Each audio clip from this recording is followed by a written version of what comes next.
Today's political landscape in the United States has taken yet another unexpected turn, and this time, the spotlight is on the state of Indiana, where a significant defeat has shaken the influence of former President Donald Trump within his own party. In a move that surprised analysts, legislators, and even national GOP strategists, Indiana Republicans rejected a redistricting plan that was strongly backed by Donald Trump. For months, Trump's political operation believed Indiana would be a guaranteed victory in reshaping electoral maps to increase Republican representation. But this rejection has become one of the clearest signs of intra-party division within the GOP and resistance to Trump's once dominant influence over state-level politics. To understand the depth of this setback, let's begin with what this redistricting plan actually aimed to accomplish.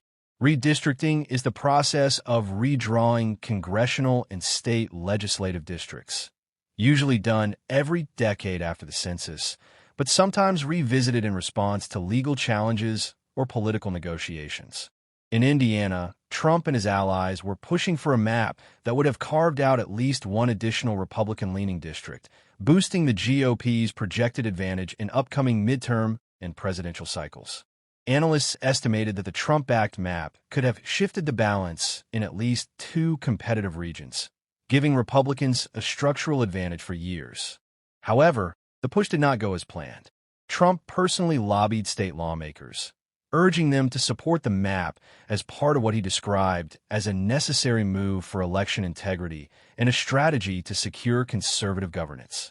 Publicly, he framed it as strengthening Republican unity and preparing the party for 2026 and 2028 elections. Privately, sources reported that Trump's political team viewed Indiana as a test case. But the rejection of this plan revealed something deeper. Indiana Republicans were not simply disagreeing over lines on a map. They were signaling discomfort with Trump's growing attempts to influence internal state decisions. Legislators voiced concerns about fairness, legal challenges, demographic accuracy, and compliance with federal election laws. Some lawmakers warned that the proposed changes could trigger lawsuits similar to those seen in states like North Carolina, Georgia, and Ohio, where courts overturn maps for violating rules on voter fairness or racial equity. Multiple political analysts pointed out that Republicans in Indiana already enjoy strong control, holding supermajorities in both chambers of the state legislature. Many lawmakers argued that the Trump-backed map was unnecessarily aggressive and could backfire by energizing opposition groups, drawing national scrutiny, and tying the state into prolonged legal battles.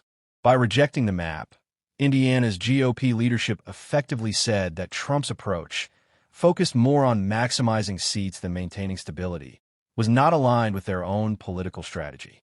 This rejection should not be viewed as a small procedural dispute. It is one of the most symbolic indicators of where Trump's power stands in the GOP.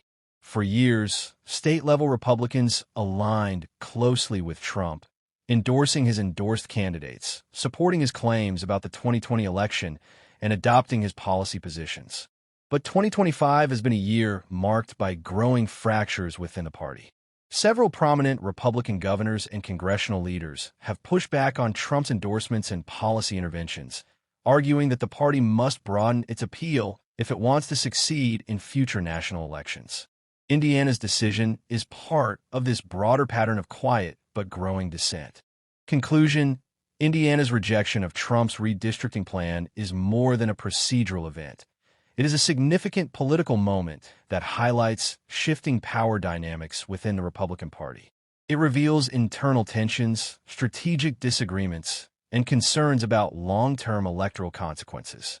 While Trump remains a major force in American politics, this defeat underscores that his control over state-level decisions is no longer guaranteed. As the 2026 election cycle approaches, the GOP must decide whether it will continue following Trump's aggressive strategies or adopt a more moderate and legally cautious approach. This story is far from over. Political landscapes shift rapidly, alliances change, and voter sentiment evolves. But for now, Indiana has sent a clear message. The Republican Party is not a monolithic entity, and Trump's influence, while powerful, is not absolute. This setback marks a defining moment in the internal battle for the future direction of the GOP.